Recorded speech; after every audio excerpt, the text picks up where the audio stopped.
জন্য। কিন্তু দেখো আমরাও না ওই তখন ধাক্কা দিয়ে ফেলে দিতাম, সাহায্য দিতাম না।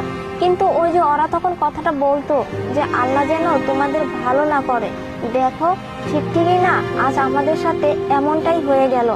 আজকে আমরা ওই যে অসহায়ের মতো মানুষের কাছে হাত পাততেছি, কিন্তু দেখো এখন আমাদের কেউ সাহায্য করে না, আমাদের অভিশাপ লেগে গেছে।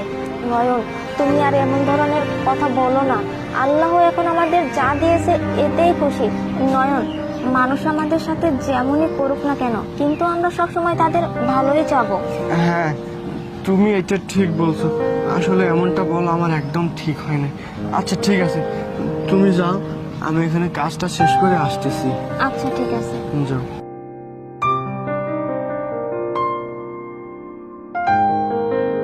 চাচা, আমাকে কিছু সাহায্য করুন না, আমি কিছু খাইনি। স্যার আপনি? হ্যাঁ বোন, আমি আসলে তোমার সাথে যে আচরণটা করেছি একদম ঠিক করে নেই। আমি তোমার পিছন পিছনে অনেকবার আসছি, তোমার যে করুণ অবস্থা সেটা আমি বুঝতে পেরেছি। তোমাকে যেইভাবে মানুষ আঘাত করতেছে আর তুমি মানুষকে বলতেছো আল্লাহ আপনার ভালো করবে। আসলে এই কথাটা না মন থেকে বলনি, তোমার ভিতরে যে আঘাতটা পেয়েছো সেটা তুমি কাউকে বুঝতে দিচ্ছ না। ঠিকই বলেছো, আল্লাহ কখন কাকে কোন পরিস্থিতিতে মুখে স্বীকার করবে এটা একমাত্র আল্লাহ তাআলাই ভালো জানে। আজকে আমি ভালো চলতেছি, কালকে আমি নাও চলতে পারি।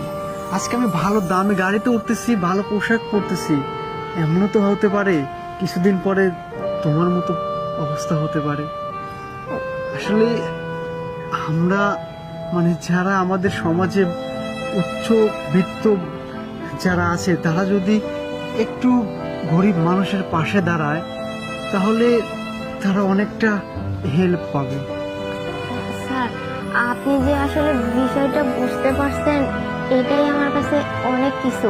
আচ্ছা বোন, কিছু মনে না করলে এখানে কিছু খাবার আর কিছু জামা কাপড় আছে, তুমি এটা রেখে দাও। স্যার, আপনাকে অসংখ্য ধন্যবাদ। আমার এই বিপদের সময় আপনি যে আমার পাশে থেকেছেন এটাই আমি এখন মন থেকে বলতেছি, আল্লাহ যেন আপনার সব সময় ভালো করে। ঠিক আছে বোন, আমাকে মাফ করে দিন। আচ্ছা ভাইয়া।